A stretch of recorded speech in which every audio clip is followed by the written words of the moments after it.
नमस्कार दोस्तों, आज हम एसबीआई म्यूचुअल फंड के एक ऐसे इन्वेस्टमेंट प्लान के बारे में डिस्कशन करने वाले हैं जो आपको सेविंग अकाउंट से 7 गुना, फिक्स डिपॉजिट और गवर्नमेंट स्कीम्स इनसे भी लगभग 3 गुना ज्यादा रिटर्न्स ऑफर कर रहा है। ये म्यूचुअल फंड पिछले कई सालों से लगातार 20% से ज्यादा की रिटर्न्स जनरेट कर पा रहा है। अगर आप लॉन्ग टर्म के लिए इन्वेस्टमेंट कर रहे हैं तो ये बहुत जरूरी है कि आपका इन्वेस्टमेंट लगातार इन्फ्लेशन को तो बीट करता ही रहे, साथ में अच्छी खासी रिटर्न्स अगर वो जनरेट करेगा तभी फ्यूचर में आपकी एक अच्छी कैपिटल जनरेट हो सकती है। तो चलिए डिस्कस करते हैं एसबीआई के इस शानदार रिटर्न्स जनरेट करने वाले म्यूचुअल फंड को।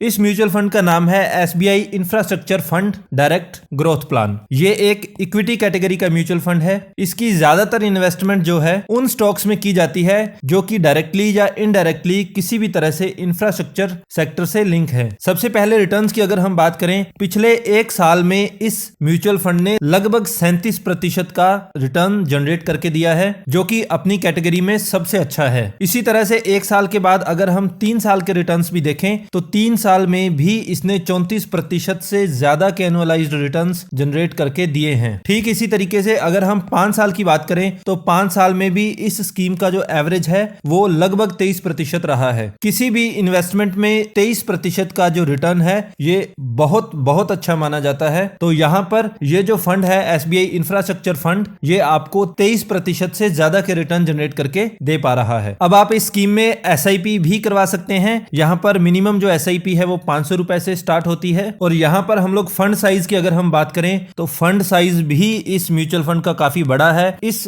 इंफ्रास्ट्रक्चर फंड में लगभग 1308 करोड़ रुपए ऑलरेडी इन्वेस्टेड हैं। ये म्यूचुअल फंड इन्वेस्ट कहां कहां कर रहा है, जो सबसे बड़ी होल्डिंग्स है उसके बारे में अगर हम बात करें तो उसमें रिलायंस आता है जहां पर लगभग 8% इन्वेस्टमेंट हो रखी है। फिर L&T आता है, Torrent power, Shri cement, solar industries India limited, इसके अलावा भारतीय एयरटेल, एक्सिस बैंक, ये सारी इन्वेस्टमेंट जो है इस म्यूचुअल फंड के अंडर करी गई हैं। ये एक इक्विटी कैटेगरी का म्यूचुअल फंड है, यानी कि यहां पर जो मेजॉरिटी स्टेक है वो इक्विटी में ही इन्वेस्ट किया जाता है। इक्विटी में यहां पर लगभग 96% इन्वेस्टमेंट हो रखी है। जो बचा हुआ पैसा है वो कैश की फॉर्म में रखा जाता है ताकि फ्यूचर में कभी अगर मार्केट नीचे आती है, मार्केट की वोलेटिलिटी का फायदा उठाने के लिए कुछ पैसा कैश में रखा जाता है। साथ में सेक्टर एलोकेशन की बात करें, इंफ्रा से जुड़ा हुआ फंड है तो सबसे ज्यादा जो है इन्वेस्टमेंट इसमें कंस्ट्रक्शन और एनर्जी सेक्टर में ही कर रखी है। आप यहां से देख पा रहे होंगे सिर्फ इन 2 सेक्टर्स में ही लगभग 50% से ज्यादा की इन्वेस्टमेंट हो रखी है।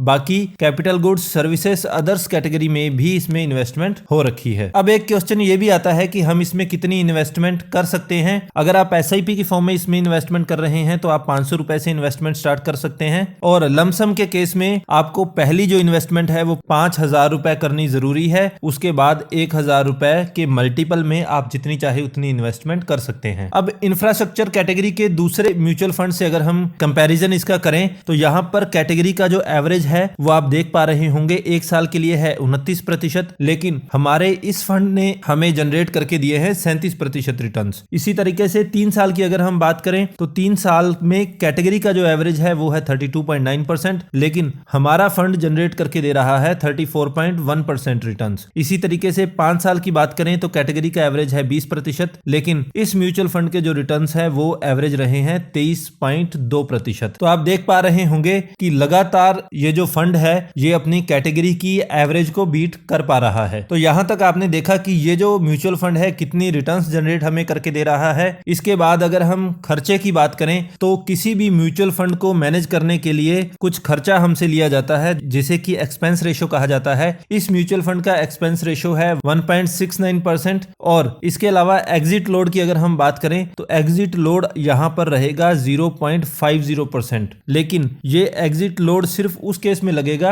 अगर आप इन्वेस्टमेंट करने के 30 दिनों के अंदर अंदर इस पैसे को वापस निकालते हैं। इसके अलावा स्टैंप ड्यूटी लगती है, स्टैंप ड्यूटी इसमें लगेगी 0.005%। ये सारे खर्चे आ गए। इसके बाद बात करते हैं कि इस पर टैक्स क्या लगेगा। टैक्स इक्विटी म्यूचुअल फंड पर जो टैक्स लगेगा वही इस पर भी एप्लीकेबल होने वाला है। अगर आप इस इन्वेस्टमेंट को रिडीम कर लेते हैं 1 साल के अंदर अंदर तो उस केस में आपको देना पड़ेगा 15% टैक्स। लेकिन अगर आप 1 साल के बाद इसे रिडीम करते हैं तो ये जो कैपिटल गेन है ये कंसीडर किया जाएगा हमारा लॉन्ग टर्म कैपिटल गेन, और लॉन्ग टर्म कैपिटल गेन पर आपको 10% टैक्स देना पड़ता है। लेकिन यहां पर एक छूट है कि 1 लाख रुपए तक जो आपका लॉन्ग टर्म कैपिटल गेन है एक फाइनेंशियल ईयर में, उस पर आपको कोई भी टैक्स नहीं देना पड़ता है। अब एक कैलकुलेटर का ओवरव्यू ले लेते हैं, देख लेते हैं कि हम अगर इन्वेस्टमेंट इसमें करेंगे तो डिफरेंट टाइम होरिजन्स में हमें कितनी रिटर्न्स इसमें प्राप्त होने वाली हैं। हमने यहां पर पीछे देखा कि 5 साल का जो एवरेज एनुअलाइज्ड रिटर्न्स हमें प्राप्त हुए वो 23.22% थे। हम इसी को बेस मानकर हमारी कैलकुलेशंस करने वाले हैं। ये जो कैलकुलेटर है इसका लिंक नीचे डिस्क्रिप्शन बॉक्स में दे दिया गया है। आप अपनी इन्वेस्टमेंट पर जो भी रिटर्न्स आपको प्राप्त होने वाली हैं वो यहां पर आप अपनी इन्वेस्टमेंट एंटर करेंगे। जो भी रिटर्न्स आप एक्सपेक्ट कर रहे हैं वो यहां एंटर करेंगे, नीचे टेन्योर एंटर करेंगे। उसके बाद आपको यहां पर प्राप्त हो जाएगा कि आपको कितनी रिटर्न्स जो है वो प्राप्त होने वाली हैं। तो यहां पर हमने 1 लाख रुपए इन्वेस्ट किया है 23.22% पर। 5 साल के लिए अगर हम इन्वेस्ट करते हैं तो 5 साल में हमें रिटर्न्स प्राप्त होने वाले हैं 1,84,057 रुपए। तो हमारी टोटल वैल्यू बन जाएगी 2,84,057 रुपए। अब यहां पर हम लोग देखेंगे कंपाउंडिंग का मैजिक। तो ये जो 5 साल का टाइम पीरियड है इसको बढ़ाकर हम लोग कर देते हैं अब 10 साल। 10 साल करेंगे तो पीछे जो हमें 1,84,000 रुपए लगभग प्राप्त हो रहे थे रिटर्न्स के, यहां पर अब हमें रिटर्न्स प्राप्त होंगी 7,06,000 रुपए। हमारी टोटल वैल्यू बन जाएगी 8,06,000 लगभग इतना। कंपाउंडिंग का और मैजिक देखने के लिए हम इस टेन्योर को फिर से डबल कर देते हैं। 20 साल इसको अगर हम करेंगे तो हमें रिटर्न्स प्राप्त होने वाली हैं 64 लाख के आसपास, जो कि ह्यूमंगस है। इसी तरीके से 10 साल और अगर हम बढ़ा दें तो हमें रिटर्न्स प्राप्त होने वाली हैं 5,24,33,475 रुपए। तो आप देख सकते हैं कोई भी इन्वेस्टमेंट अगर हम जितनी जल्दी करें, जितने लंबे टेन्योर तक करके रखें, उतना ही हमें ज्यादा बेनिफिट प्राप्त होता है। तो आप अपनी जो भी इन्वेस्टमेंट करने जा रहे हैं उसके लिए आप इस कैलकुलेटर का प्रयोग कर सकते हैं अगर आप उसको पहले से कैलकुलेट करना चाहते हैं। अभी के लिए इतना ही। एसबीआई म्यूचुअल फंड से रिलेटेड अगर आपकी कोई क्वेरी हो तो आप हमें कमेंट बॉक्स में पूछ सकते हैं या फिर डिस्क्रिप्शन बॉक्स में दिए गए लिंक का प्रयोग करके आप हमसे डायरेक्ट कॉन्टेक्ट भी कर सकते हैं। अभी के लिए इतना ही। अगर आप हमारे कंटेंट के लिए हमें अप्रिशिएट करना चाहते हैं तो please like and share the video and don't forget to subscribe the channel. Thank you so much.